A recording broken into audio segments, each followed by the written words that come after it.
The Hockey Gambling Podcast on the Sports Gambling Podcast Network is brought to you by Underdog. Get up to a $1,000 deposit match when you sign up at UnderdogFantasy.com, promo code HGP.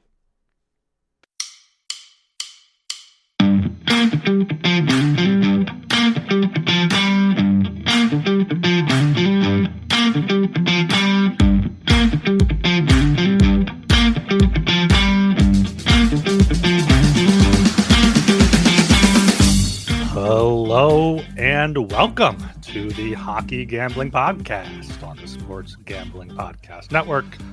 I'm your host, Ryan Gilbert. Joining me, as usual, is my co-host, Joel Meyer. How are we doing today, Joel? Doing well enough. I didn't do anything today. Today's been a very lazy day. Just slept in till almost noon, actually, because I was watching finishing up the White Lotus season 3. Absolutely brilliant show. We'll get into that a little later. Tremendous show. But let's go back to the weekend where I had a lot of high hopes. I had such expectations for finally having an outright winner that I bet before the tournament with Matthew Fitzpatrick at 52-1. He was up there late on Friday. He had a tough end of that round. And of course, Scotty Scheffler just fucking killed it. And he kept killing it throughout the weekend. And even though I bet him multiple times, most of that was tied to UFC stuff, and they all lost. So it was a very, very dismal Saturday night. Like all the favorites lost. It was absolutely, it was a massacre in terms of the favorites losing. Like,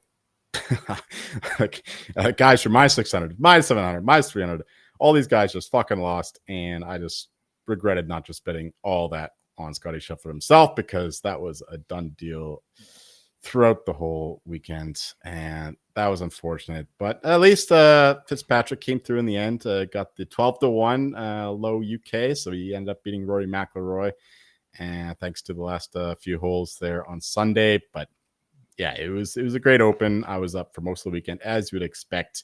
Here in Vancouver, it's not ideal timing, but yeah, you know, I like to stay up late. Yeah. And catch all the action. But also shout out to the Open Radio, because fucking TSN, they did a terrible job covering this tournament. They didn't offer anything during the day on Thursday and Friday. So I was listening to the Open Radio throughout those days at work, and they do a tremendous job. I would much rather listen to them anyway than watch the shitty TSN coverage, especially with the NBC. Absolutely brutal. Terrible job by them, but the Open Radio, shout out to them. They do an absolutely tremendous job. And yeah, it's an inspiration to all of us in radio, obviously, and in podcasts and everything. It's a lot of stuff that you pick up from that kind of thing if you're in this business. So once again, shout out to the Open Radio. They made those work days very quick. Nice, yeah. But yeah, when we were talking about it last week, I didn't realize it was in the UK or wherever it was. So it was already so Northern Ireland, Rory's hometown, my home country there, my homeland, Northern Ireland, near Belfast. Yeah, but, Gilbert, very Irish name. Yeah, yeah. You know, just another weekend to Scott JBS. Just bet Scotty. Scotty just going. Did he go wire to wire? I didn't think he had the lead after round one. He was up there though. A bunch of guys tied for -4 in round one, but yeah, other than that, he was just dominated after that. Easy all the way there. So yeah, good for Scotty there. Yeah, I did see a bunch of the UFC stuff. One of the guys from other group in my group chats is like huge into that, just like props and stuff, and he usually kills it. But yeah, saw a bunch of long shots going down. But yeah. Weekly podcast here. Before we're starting, I'm like, oh, what are we going to talk about? I don't even feel like doing this. But what have you been up to? How about? I haven't been up to anything. I went out a few nights ago. It was a good time. It takes me 2 days to recover now because I'm in my 30s and old, so it's miserable. So I'm starting to feel better today. I do have a little bit of a rant here. Longtime listeners will know that I am a very tall human being. And, you know, anytime I go out, it's always a size clothing issue. No, it's not a clothing issue. It's a going out and people acting like they've never seen a tall person before. It's like, it's the best when it's someone like who's in like a friend group and they're kind of drunk already and he thinks he's tall, but he's like 6'3", and I like tower over him, and he like looks back and he's like, "Oh, you're tall as shit, dude." I'm like, yeah, I am. So it's just, and then back when I was in AC last month, like, I was going down in the elevator just to get something. I think I had a hat on, I had a hoodie on. I was hungover as shit. And then this woman in the elevator is like, she's like, let me guess. I'm like, is this bitch schizophrenic or something? Does she have a Bluetooth in? And then she turns to me. She's like, 6'6". I'm like, no, 6'8". And she's like, oh, okay. She's like, I used to be a gym teacher, so I saw a lot of tall kids. And then she was like, and my nephew is tall too. I'm like, okay, I don't care. Exactly. You've seen a tall person before. There's no need to go on and on about it. So if you see a tall person, keep it short. God bless you, whatever. But kids are fine, teenagers are fine, but once you're an adult, like, you've seen all shapes and sizes, I hope. That didn't sound so much as a rant as just flaunting how fucking tall you are. No, it's I don't like talking to people, Joel. I don't like talking to people. There are very few people I totally agree with you there. So having to go out in public and be like, all right, let's do this, have a date night or whatever, and then just random people coming left and right is a bit obnoxious at times. All right. Well, I just blend in, except I'm in Chinatown. or when you're looking like a hobo. That's right, yeah. Oh, shout out! No, then I do blend in Vancouver, man. Shout out Trevor in the chat. Listened to you guys for a couple years now. Never knew Ryan was tall. Bulljacks. Ryan is passionate about this one. Well, I'm trying to work up some passion, some energy for this show. But yeah, it is a bit annoying to me. Join us in the chat on YouTube, Hockey Gambling Podcast. We'll be going live probably Wednesdays during the off season. Maybe we'll go to 2 times a week in August as we do our team previews. Also, be considering, if you're in the Discord, in the community, and you're a diehard fan for one of these teams, there's 32 teams. We don't know the ins and outs of all of them. If you want to come on the show for 5-10 minutes during your team segment, give us a storyline or two to watch, something we may not know, reach out to us in the Discord. You can reach out to me on Twitter. You can reach out in YouTube comments, wherever. Don't have to have any podcasting experience before. We didn't, and we figured it out. But I just wanted to open that up so we don't have to do a deep dive into 32 teams or 16 teams each. Right. It's not much of a circle jerk when there's just 2 people just going back and forth. So a third person in the wheel would make a lot of difference. So a lot of help with that. Like the chat helps a lot. You guys have some pretty funny comments sometimes, so we appreciate that. And of course, those 5-star reviews. Yeah. Oh, of course, Joel bringing up the 5-star review. Fantastic there. The Sports Gambling Podcast is back with their 32 NFL team previews. They're also bringing back the phrase that pays. Each episode, they'll give out a 1 word of a 32-word phrase. Submit the phrase for a chance to win $1,000 circa future. So make sure you guys check that out. I saw some what do they call it? They call it training camps. Training camps open today. I saw the birds. It's very early because Labor Day is on Monday, the 1st of September. So it's extra early this year. So we don't have to wait as long for football in 2025. Yeah, that's good for all you football heads out there. Absolutely. I'm already seeing a lot of people. The Eagles seem to have like a great mentality. They're like, we're not defending anything. This is a new season. We're going in there with everyone else's. So love that mentality there. Kings of the NFC. Yes. And obviously the NFL. I mean, in terms of the odds, they're huge favorites to win the NFC. So they are the king to take down. Yes. All right. So past week haven't had too much hockey news. Had the Dakota Joshua trade from the Canucks to the Leafs. There, I think it was a 4th round pick. Did you listen to Rick Tocchet on the PDO cast by chance? I did not. No. Pretty good listen there. I thought they were off for the summer. No, they apparently have like a series where I don't know if they're doing them like now. Was Drance on there? Whenever they're doing them, it was Drance and Dom, and I'm assuming Drance is the one that got him on there. But they had one with him. They had one with, I think, Utah's GM came out a few days ago. They had one with like an agent. They're doing like a bunch of stuff inside the game. So a lot of good stuff to listen to there. He was given Joshua high praise. So what did you think of the deal? Yeah, it's a very good deal for both teams, I think. Well, it depends on what the Canucks do with this cap space, which is obviously the reason why they shipped him out for such a low price, because I would say that Dakota Joshua is worth more than a 4th round pick. But, they just needed to free up the cap space, and the Leafs snapped him up. Good add for their 3rd line, most likely. Add some physicality for them, and we'll see what the Canucks do with that cap space. They're still looking for that number 2 center. Apparently Mace McTavish is now clearly on the market. Marco Rossi's still out there. These young guys who are not beloved by their teams right now, at least in terms of signing long-term deals. So those are the options right now that the Canucks are looking at, and we'll see what happens going forward. So you can't just judge this trade in a vacuum. You need to know what they do with that available cap space and the 4th round pick if it does indeed get dealt. And it's only like what 2027 4th round pick, I'm pretty sure. So it's very limited return for Dakota Joshua, who was very good 2 years ago, but last year, of course, losing his one of his balls to cancer, unfortunately, didn't have the best year. But I do expect him to play well for the Leafs there. So good pickup for the Leafs, and we'll see what happens on the Canucks side of things. Yeah, I'm seeing here today he took Phil Kessel, a fellow cancer survivor's number 81 there in Toronto. So a good touch there for them. And yeah, Tocchet was talking about, he was like, yeah, Joshua, dealing with all that stuff. He was, physically not up to his game, and that frustrated him mentally. So I do expect big things from him in Toronto. I've heard they're looking for a top 6 winger still. I mean, everyone's looking for a top 6 winger. If McTavish gets dealt, I'm going to be a bit upset because the Flyers got Zegras instead of him. Obviously, we'll wait to see what the return is. But yeah, McTavish should not be on the market, I don't think. And the Wild are just backing themselves into a corner with Marco Rossi. Yeah, these California GMs, I'm not sure what they're doing exactly. Obviously, Rob Blake before, now Ken Holland in LA, and Pat Verbeek. It's very confusing stuff they're doing. The Ducks are getting older, and they're shipping out their young talents. I can understand shipping out Zegras if he doesn't fit in with Quenneville's system, but Mason McTavish, I think that this guy is a linchpin of a future cup winning team, considering what he did in juniors, considering what he did in the World Juniors with Canada. Just beat down. His rookie year was very good with the Ducks, but beat down by consistent losing in Anaheim.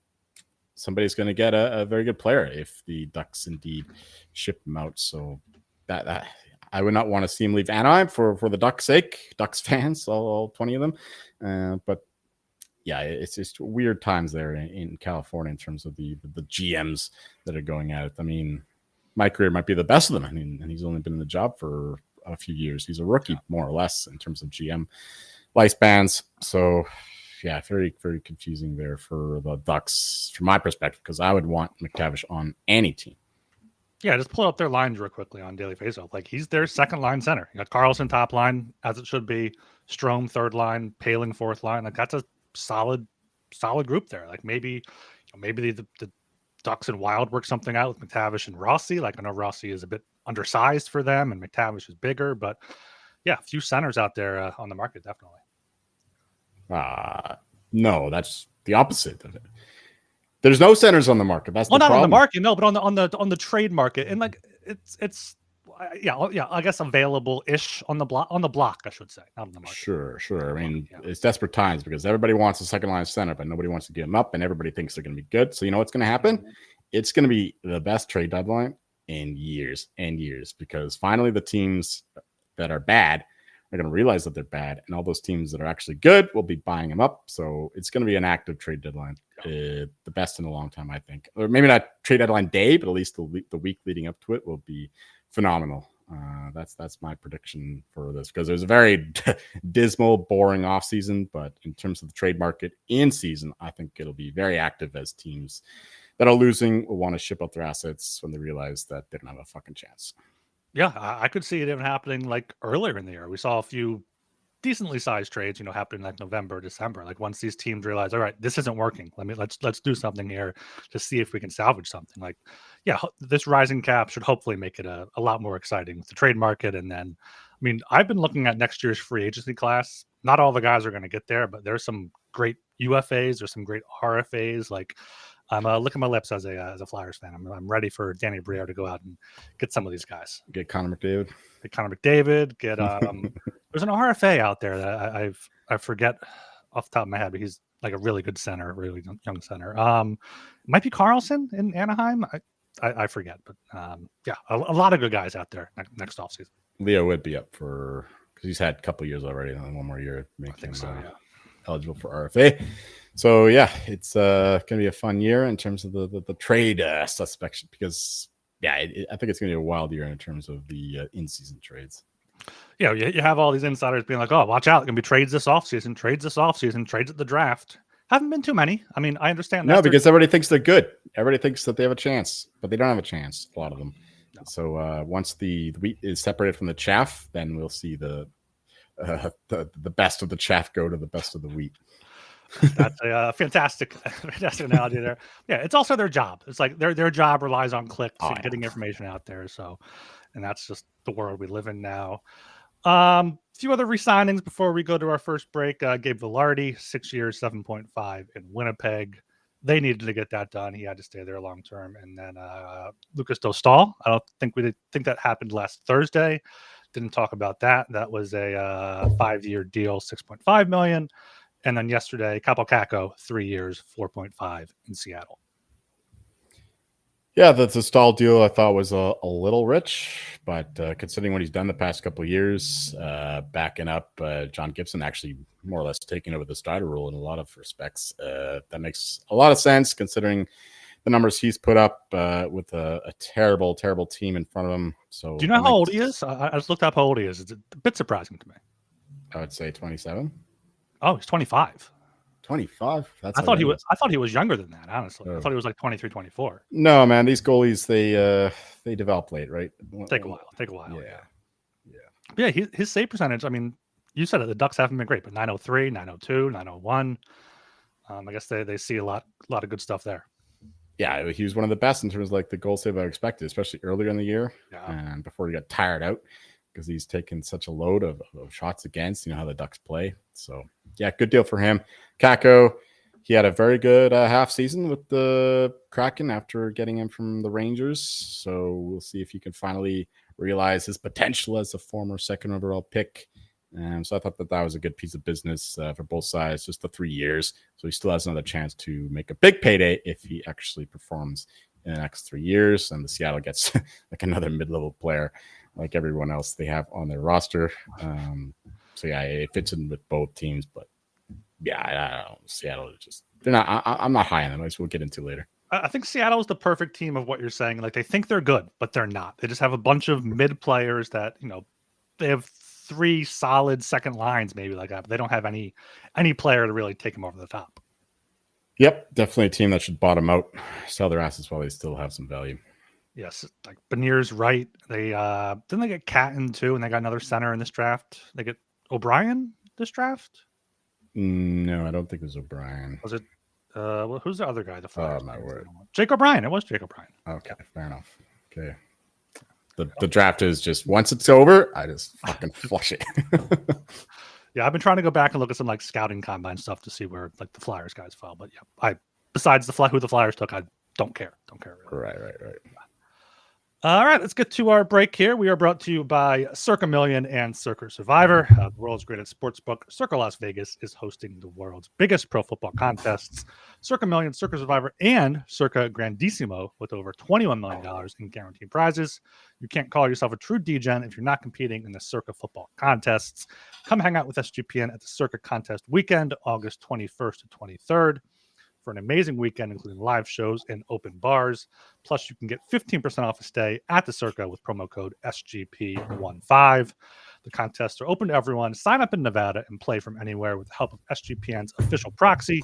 Go to footballcontest.com and use promo code SGP to get $50 off your proxy fees. And of course, we still got Underdog going on. Underdog Best Ball Mania is happening all summer long, giving away $15 million in prizes, including $2 million first place. No waiver wire, no arguing about trades. Best Ball is the best way to play fantasy. Underdog is also a great place to play Pick'em, where you can win up to 500 times your entry. So sign up with promo code HGP to claim your special pick and first-time deposit offer up to $1,000 in bonus credits. That's underdogfantasy.com. Promo code HGP. All right, let's get our segment of actual hockey gambling talk out of the way here with look at division by division, what teams we might like, what teams we might be fading here. Joel pointed out before we came on that regular season point totals are also out, so he's going to sprinkle some of those in. But let's just start here with the Atlantic Division. We mentioned the Bruins last show at 60-1 all the way down there. Got Panthers 260, Lightning 360, Leafs 390, Sens 850, Canadians 18-1, and I think that's the only teams really potentially worth betting. Bruins. Looking at how they finished last year, 76 points, but they were a team that got to the deadline, knew they weren't competing, sold off and tanked. That's how they should be, and they have that top talent. So, who are you looking at here in the Atlantic?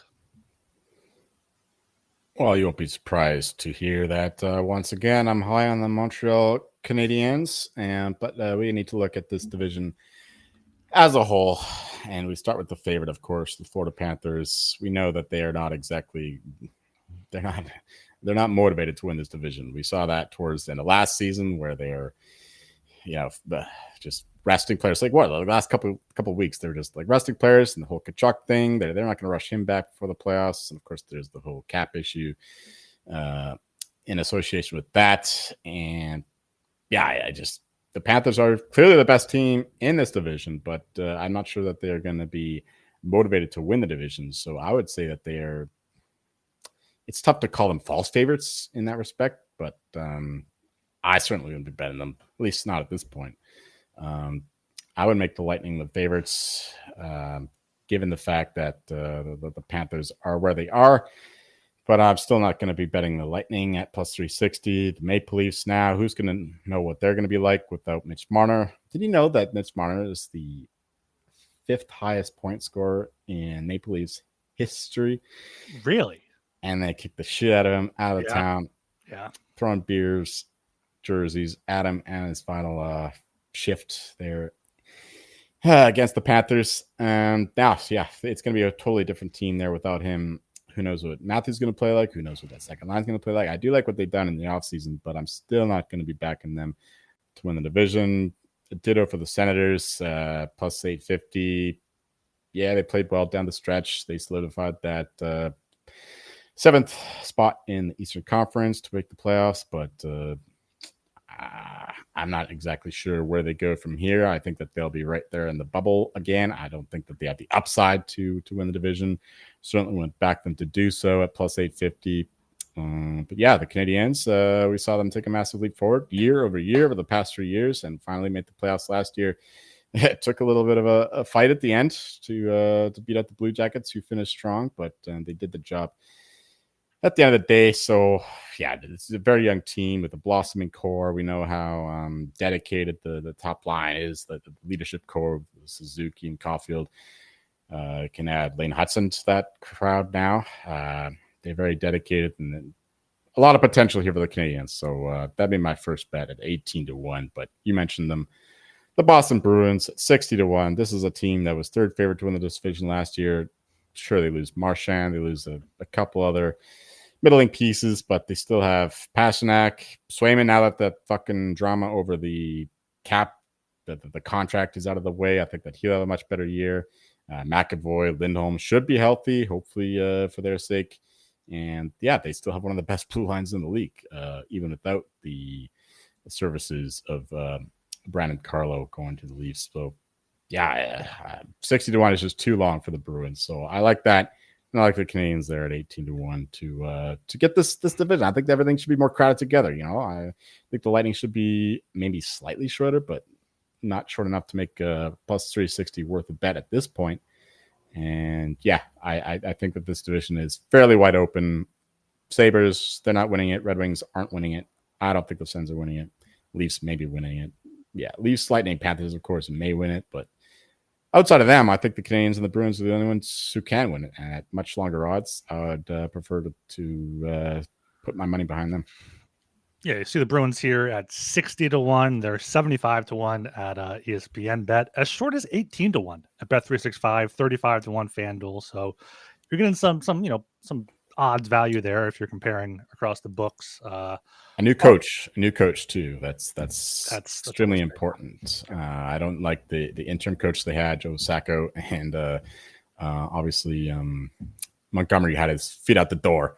Like at the start of the season, he knew that his team wasn't going to do anything. So yeah, with a new coach, new life in the dressing room, I think the Bruins can be a totally different team. They can certainly make the playoffs. I think that would be a good bet as well. Mm-hmm. Yeah, so 60-1 there, 50-1 even if you're at BetMGM, that's good there. But yeah, I think in this division and also maybe just in all divisions here, like we see copycat teams trying to like model after what the Stanley Cup champions do, and I could see teams doing that with the Panthers, resting players, with minor injuries late in the year, like we saw with Barkov, Reinhardt, like all their top guys missed games at the end. So you want to be backing these teams that aren't the top teams. So, got a cargo behind you there, Joel. Oh yeah, the fucking the gangsters here on Fraser Street.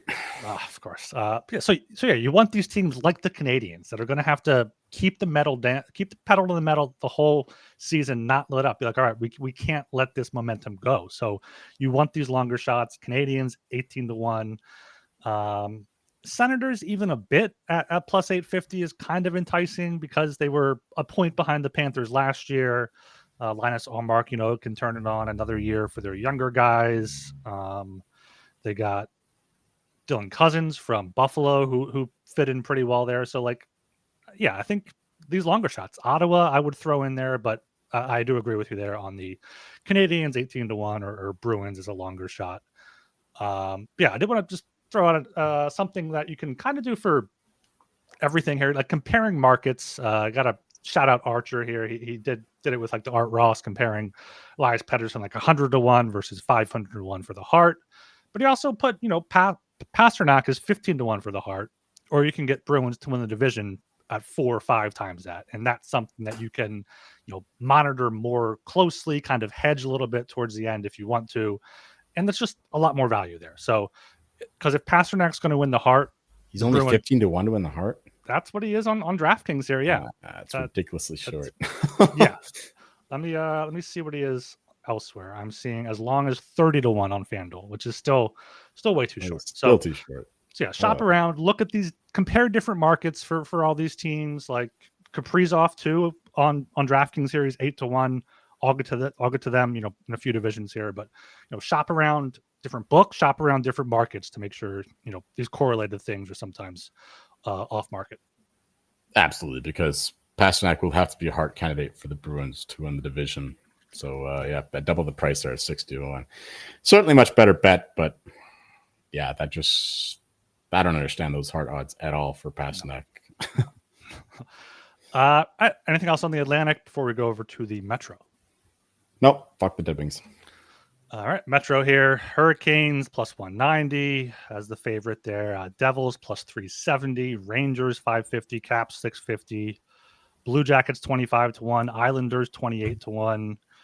This is the one division where I think Devils are just the best bet, but plus 370, you can probably get that longer during the regular season. Canes, we know, love the regular season, but I think you mentioned it last show, or Brenda Moore said they kind of got to coast a little bit at the end. Rangers, Caps are not repeating that. They had that momentum of the Ovechkin chase to the end of the regular season. Rangers, way too short for me, even with Shesterkin and Panarin and whoever knows what else they do. So it's maybe Blue Jackets 25-1. Islanders still have Sorokin at 28-1. Flyers aren't going to win it at 40-1, and then Penguins are outwardly selling. So this is the one division where I don't really have too much of a long shot here. No, for good reason, because there are only 2 teams that can win this division. It's the Hurricanes or the Devils. And my only bet, I've already made this bet, is the Devils to win the division. As you would expect, longtime listeners know that I'm a big fan of this team. I love what the GM is doing. I love the Hughes brothers. This team is like the Avalanche 2.0. They just haven't clicked yet, but it'll take time. They'll get things going. Need to figure out all the little things in order to make themselves a playoff team. But for the regular season, I think the Devils can make inroads here. Hopefully, Dougie Hamilton can still play at a top level. He's had some injury concerns for the past years, and as he gets older. But they still have a stacked blue line. Hopefully, Simone Nemec can make another step forward. But yeah, their blue line is absolutely stacked. So even if Hamilton takes a step back, even if he gets injured, I think the Devils are fine. But they can't have another Hughes injury, because without Jack Hughes, their offense just fucking dried up in the last third of the season, and they were totally stifled against the Caps, or the Hurricanes rather, in the playoffs last year. So still, back in Jack Hughes to stay healthy, I think the Devils are the play at plus 370 there. I think that should be far closer to the Hurricanes. Hurricanes, they should know by now. If they're supposed to tag themselves as the Panthers 2.0, like, oh, we play the same way. This is what Rob Brindamore says. Then maybe you take a step back in the regular season. You don't exhaust everybody for meaningless games against the fucking Blues in February. So hopefully they take us back that kind of advice from their superiors in the Florida Panthers. But I think the Devils are still out for blood, and they're the only team that I can see winning this division other than the Hurricanes. So that'd be the bet I'd make. It's the bet I already did make. So, once again, we are hailing Satan, and we're going with the New Jersey Devils to win the Metro Division. I have no faith that anyone else can win this division. It would take something miraculous for us, a team like the Blue Jackets or the Islanders, Flyers, Penguins to win this. Capitals, I guess, considering they did it last year, but I wouldn't back it happening again. Certainly not at plus 650. So, Devils, I think, should be joint favorites with the Hurricanes. Yeah, Devils last year, 91 points, 8 behind the Hurricanes, 20 behind the Capitals. But they had a ton of injuries. Pesci missed 10 games, Luke Hughes 11 games, Jack Hughes 20 games, Heischer 7, Hamilton 18, like Siegenthaler missed 25. Markstrom was absolutely brutal. Markstrom was Jake bad. Allen was helping them out. Jake Allen was the savior, savior. So, injuries are always going to be a risk with any team, but Devils here, I think it should be the favorite in the Metro. All right, let's go over to the Central Division. You got your Avalanche favored 225, Stars 270, Jets at 6-1 is kind of interesting to me there. You got the Wild 10-1. I like that. And then these longer shots: Blues 13, Mammoth 14, Preds 33. If they can have a bounce back year. One more thing on the Devils, though. I'm seeing Jack Hughes for Hart is 40-1 on FanDuel. So that is how I would bet the Devils if you're looking to do so. With longer odds. Jack Hughes, Devils are second favorite to win the division at 40-1, and Pasternak is 30-1 at best. Bruins are 6-1 to win the division. Doesn't make any sense. No. I'm already on the Jack wagon. We're jacking off Hughes and Eichel, of course. Those are my two Hart bets. Spoiler alert for any future shows. I think the Jack Hughes is absolutely a bet for the Hart. Makes a lot more sense than fucking Pasternak. So here in the Central, I mean, we talked about it last year. I like the Wild here at 10-1, 9-1. They were one of the best teams in the league last year when Kaprizov and Joe Arsenault were healthy. Even with them missing time, they had 97 points. Don't think Winnipeg is getting 116 again. Could see Dallas, Colorado, being in the mix there, obviously. But if you're getting 10-1 for the Wild, I think I'd take that. I mean, Blues 13-1. They were 1 point worse than Minnesota last year, but I just think the upside is so much higher for Minnesota as long as they can stay healthy. Right. This division is interesting. Once again, we have a couple of the old tyrants, the old kingdoms who are towards the end of their reign, I would say, with the Avalanche maximizing the deal on the Makar contract. Once they have to pay him, they'll have to expend further assets to maximize the McKinnon window, which is drying up as well. Landeskog being there is a massive boon. So this is like all in for the Avalanche. So I understand the Stars open up as a favorite in this market. I can understand the movement for the Avalanche to creep up there to take the lead. Makes a lot of sense to me. I think the Avalanche will be very good this year. This is an all-in season. I think they have 2 more years left in the Makar deal. So, it's this year or the next for the Avalanche to do something. So, we've already seen them make moves for Coyle and Miles Wood getting those out the door. So there's something brewing there in Denver in terms of doing something down the road. So we expect something going on there. And I expect them, they are the rightful favorites there. But down the board, the Jets, not interested at all. I think that they're fraudulent. They're largely sustained by their goaltending and the defense. But losing Ehlers is big. I know he's hurt for a big portion of the year last year, but they certainly suffered defensively without him during that stretch. Certainly out on the Jets. The Wild, I'm interested in. Maybe not to win the division, but certainly the point total to make the playoffs kind of thing. I think that they will be 3rd seed, 4th seed kind of thing. Blues, losing Bolduc is a problem, but again, these young guys are coming up. I just still worry about their blue line. So not the Blues for the division. But the only bet I made is the Mammoth, of course, to win the division. 14-1 is the best price at the moment. But this team is a massive upside, very young team, very promising head coach. I think this team could take massive steps forward and possibly win the division. It'll be tough considering the top of the line there with the Avalanche and the Stars, but I think the Mammoth have every possibility, every opportunity to be in the top 3 in this division. So 14-1, I think is an okay bet. I mean, the Preds 33-1. I love their coach as well, and I think that they certainly underperformed last year. Roman Yossi's bad. Wonder if age has caught up to him. You see Saros is bad.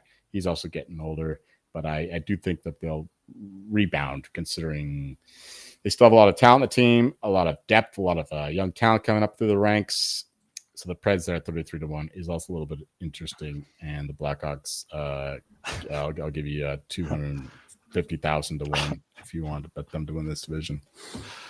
Yeah, I was looking at some of these teams' lines because I forgot the Wild signed Tarasenko. He's expected to be their second line winger there with Marco Rossi if they keep him. And then the Jets. Do you know who their second line is? No. Cole Perfetti, your boy, with Jonathan Taves and Gustav Nyquist. Jonathan Taves. That's a massive risk there, putting him as your second line center. Yeah, they could really bottom out. They could prove to breed true frauds after having the. We need a comeback player of the year market though in the NHL, just for the race between Jonathan Taves and Gabriel Landeskog this season. Yeah, isn't there? I think there's someone else, or maybe it's just those two. I don't know. And it was Logan Cooley is an RFA next year. That's the one who I've been eyeing up a little bit. And who knows how much Utah is going to be willing to spend? They already got a bunch of stuff locked up. They got Paterka, Gunther, Keller there. So that's the name I was trying to think about earlier. For the Wild, like Kaprizov, you can get similar odds for the Hart, 12-1. I'm not sure what Gustav. He was the favorite, if you remember, in the first third of the year. He was a little bit. I was like, you know what? He can't do it the whole year. He's going to get hurt. And then he got hurt. Yeah, he was there. Gustafsson had good cash out value on that. That's why I'm high on the Wild, right? Because they were one of the best teams. I think they were leading the division at that point in the season, and then they lost Kaprizov, and the goaltending sucked after that. And so I think the Wild would be a team to watch in the regular season. Not for the playoffs, but I would be very surprised if they don't make the offseason this year. Yeah.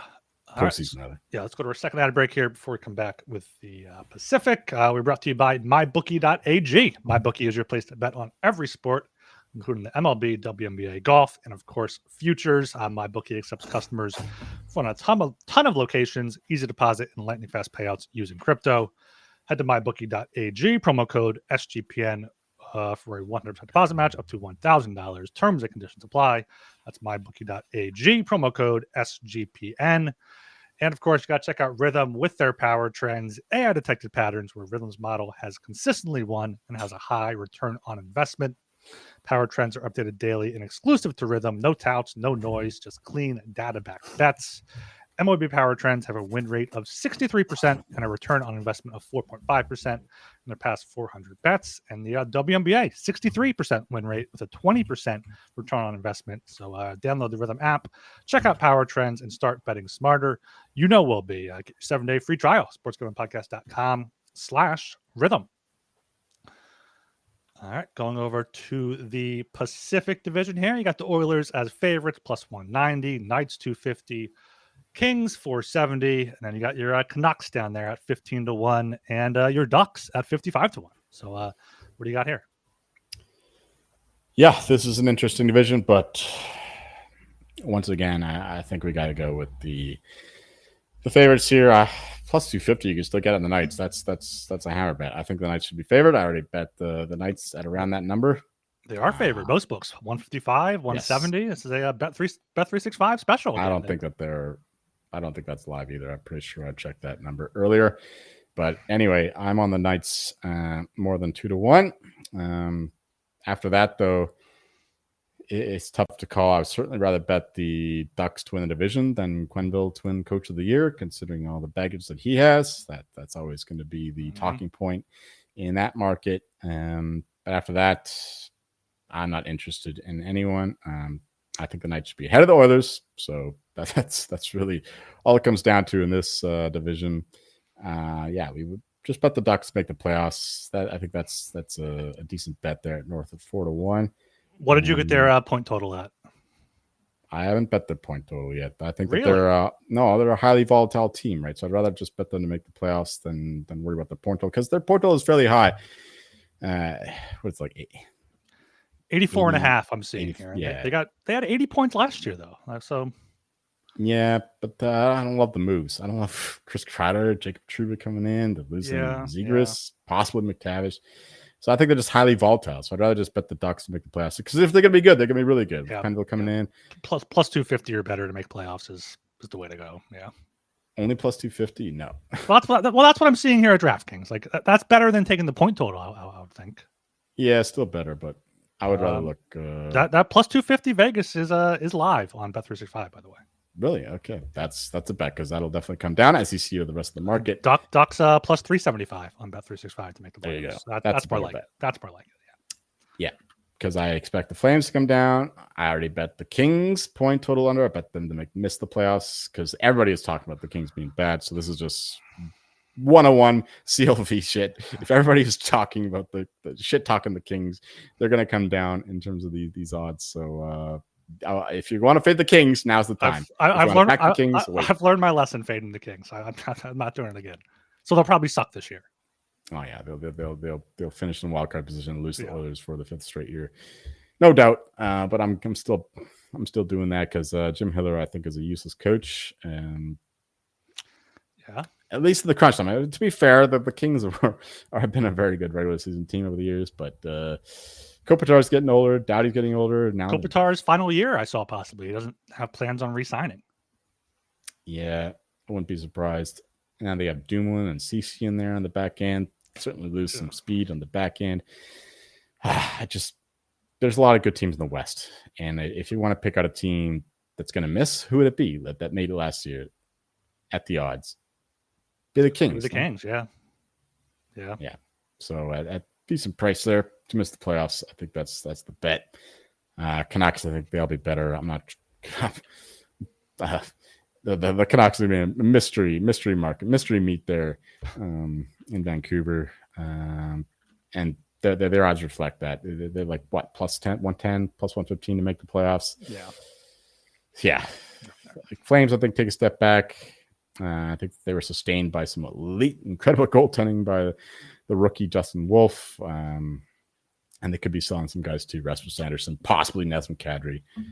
So yeah, Flames, I don't think make the playoffs. They'll certainly, almost certainly. I can't be certain with anything when it comes to this fucking team over the years, but I'm pretty confident the Flames will not end up with the same point total as last year.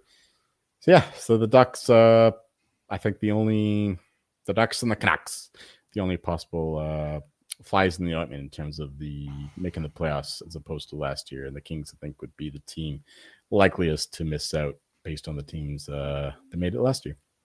Yeah, and the Ducks are the prototypical example of what I said before. Like, this team is going to have to keep the pedal to the metal the whole season long. So if they're in the mix, they'll keep it going. They'll probably add at the deadline, because that's what they've been doing. So that's a good look there. You brought up the Flames with Dustin Wolf. That reminded me. I saw today your boy Ivan Prosvetov signed with the Flames and had a interview with RG Media where he said he's coming for that starting role in for Dustin Wolf after Dustin Wolf was a Calder finalist. So good luck there, Ivan. Remind me, why is he my boy again? He was on the Avs for like a few games. Oh, okay. Yeah, that's what the Avalanche are, like 40 goalies in the last 3 years. No, I know. Yeah. Forgive me if I forget a couple. But yeah. Ducks 55-1. I don't know what the Flames are doing. I never know what the Flames are doing, but yeah, Ducks are the only, I think, team you can kind of be high on as a long shot here. Yeah. Well, you showed the 365 number, 20-1. Not like 365 is a market making book, but that shows the difference in this market. Certainly don't bet that 20-1, but no. Yeah, if you're high in the Ducks, I'd rather bet that than at 55-1 than Joel Quenneville to win the. I can't wait to get into Jack Adams, because I have a lot of thoughts about that, but we'll save that for another show. Yeah, we'll save that for another show. I did see that there's plenty of interesting markets up on DraftKings. Teams to score the most goals, fewest goals allowed. The Jennings Trophy's up there. Selke's up there. I was just looking on FanDuel. They have a Austin Matthews. The Jennings market? They have the Jennings on DraftKings, yeah. What's that again? The lowest team save percentage or best team save percentage or goals against average, right? It's got to be the best. I can't see them rewarding the worst. Well, no, it's not the worst. I forget if it's goals against. Yeah, fewest goals against. So it's kind of the same thing as the team fewest goals allowed. Whatever. Something to bet on that. That's an interesting thing. Another good for us content creators. Hashtag. Yeah, and I saw FanDuel has a head-to-head Mitch Marner versus Austin Matthews regular season point total. So that should get people talking. Yeah, I bet Marner there. Well, I think I saw Marner's like minus 140, minus 142, and Matthews is plus 114. So it's not quite a pick 'em there. Just points? Head points, yeah. Certainly take Marner there. Well, I'm sure the max, like the limit's probably like $37 or something. Yeah, that's what they do. But yeah, that's what it always is for these fun bets. All right, any fun bets you got for the weekend coming up? Oh, I guess we could do a CFL update. Unfortunately, our Montreal Alouettes quarterback, Davis Alexander, already pulled his hammy. So RIP any most outstanding player bets. We bet those early in the year. We thought we had a chance still with him coming back early on, but those are probably dead. So, and yeah, the Alouettes have some competition, I guess, with the Ticats for the East, but I still think that they come through in the East. So that's still the bet for me. Alouettes to win the East, but yeah, the West is fucking stacked now. The Stampeders proving themselves to be an absolute force. I faded them last weekend to my regret while it got skinnier. They killed the Blue Bombers even when Zach Klaris was still in the game.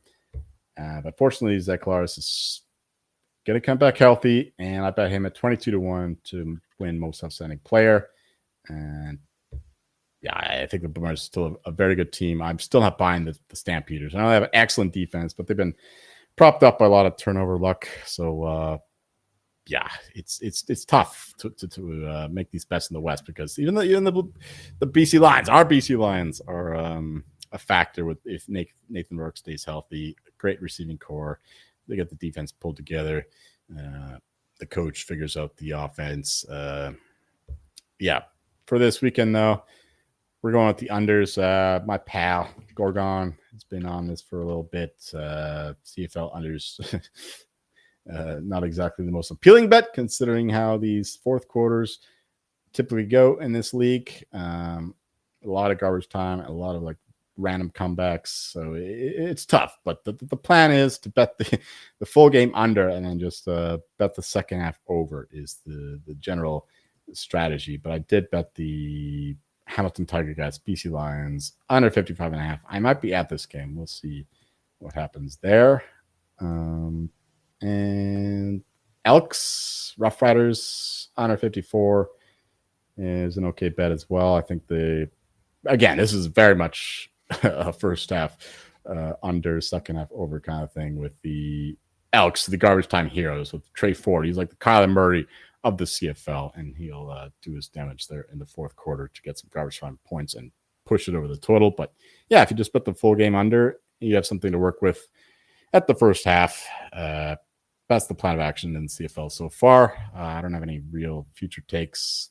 You can get, if you have 365, they have plus 850 boosted for the Blue Bombers to win the Grey Cup, which I think is ridiculous considering how this team is always in the mix. And the problem is that they're in a very competitive West, but the number is just too long.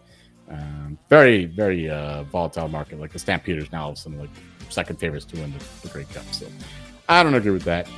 We'll maintain this CFL updates over the next month or two as we wind down this offseason. But yeah, just a lot of fun. If you guys don't watch the CFL, definitely tune in, especially if you're missing football. If you want appetizer, get that CFL calamari in before the main dish of the NFL and college football.